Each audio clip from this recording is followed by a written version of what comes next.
Thank you so much for coming. So I'm going to do this quick before anybody interrupts. Yes.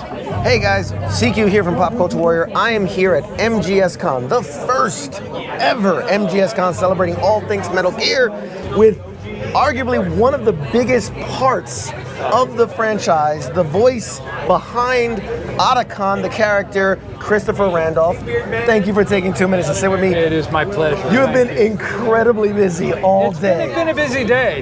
You know, it's a good fan base going on here. It's an amazing fan base. Really nice. We go to so many conventions. Yeah. Usually at this point in the day, we are closing out the show. Right. And it's usually dead. Right. And it has been a non-stop stream of people. No, I know. It's remarkable. It's very gratifying for all of us, for sure. It speaks to the testament of the fan base, but also to the endearing qualities of the characters that you have voiced and the connection it has to the people. Sure. So I have some questions for you. Okay.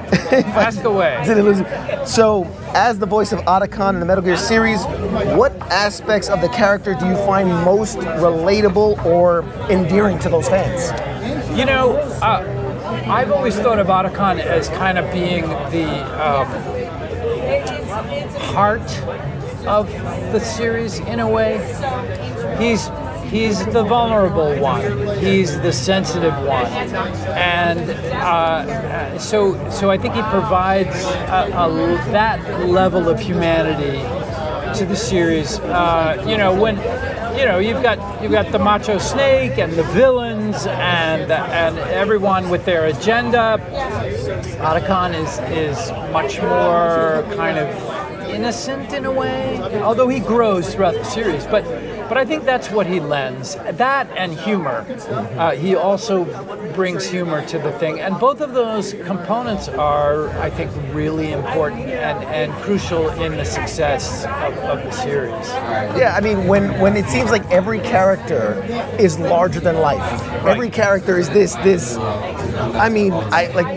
god among men, evil, good, the most ridiculous. He is like the most human, normal person in the entire world, it seems like. And that makes him really relatable. And you know, the way the game goes and the way it's scripted, he has some, you know, really incredibly deep emotional moments, you know. And in a way, he's a reminder that, you know, because you go through these games and you wind up killing a lot of people, but that humanity reminds you that, you know, the death of someone you love is a really tough, traumatic thing, and you know. And love is really important to keep seeking out, and the whole, you know, can love bloom even on a battlefield is a really important thing to think about, and you know, love can bloom anywhere.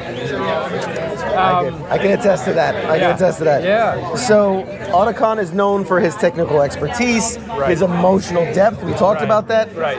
Do you have any memories or behind the scenes kind of where you're reading the script and you're just kind of like, what? Like, yeah. Particularly early on in the first game, there was if you remember, there was a whole long monologue about nuclear war. And that just went on and on and on. And then the second game, having to explain all the weaponry and the details of the weaponry, there were times I had to read it 3 or 4 times to figure out how to pronounce it. And to be honest, I didn't always quite know what I was saying, you know. But I mean, it's all right. It doesn't matter. It's not your job to know, right? It's just your job to voice the character. Exactly. We had David Hayter on the show, and we were talking a lot about, you know, this idea of this is a series that's not told very linear. Right. It's not told in a way to make sense. It's almost like the mystery is part of the whole mystique of the games. Yeah, I think that's right.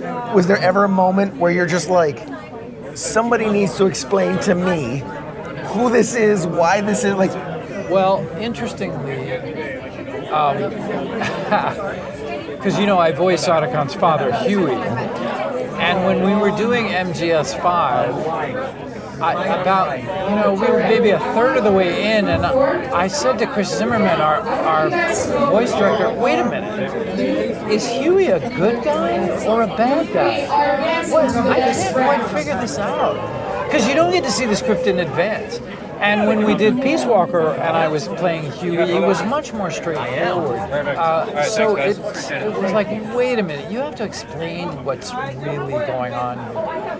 And the plot lines get really Byzantine, and the backstories and all of that stuff. So that was a time I really was genuinely confused. So alongside your portrayal of Otacon and his father, yes, you've worked on a variety of various other projects. Yeah. Is there a particular role or project that kind of holds a special place in your heart outside of Otacon? Sure. I come from a theater background, live theater. And so there are roles that I've done on stage that I'm really, touched by. Some Shakespearean roles. I'm trying to think now of a specific one. Actually, I played Malvolio in a production of Twelfth Night, and that was really very fun. And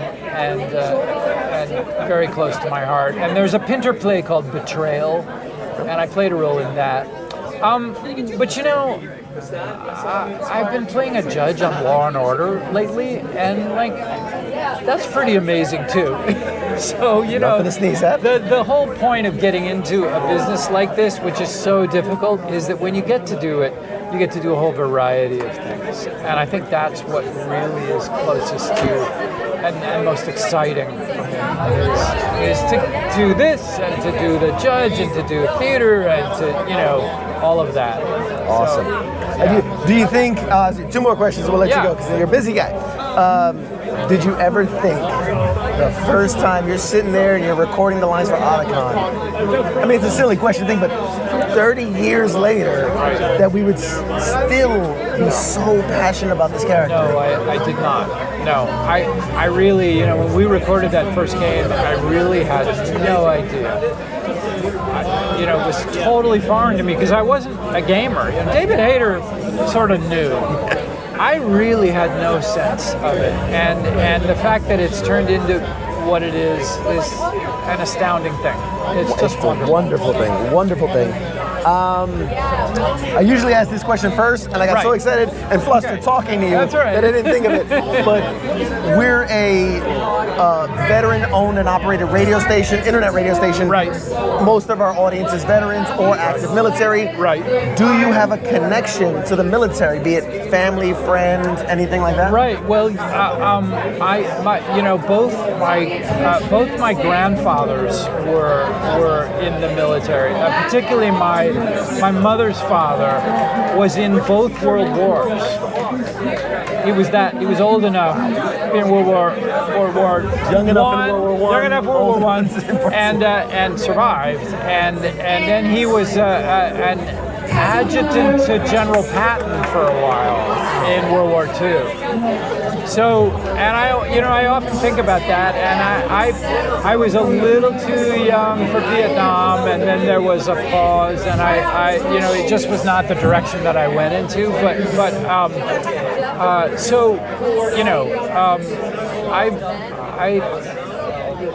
It's very meaningful.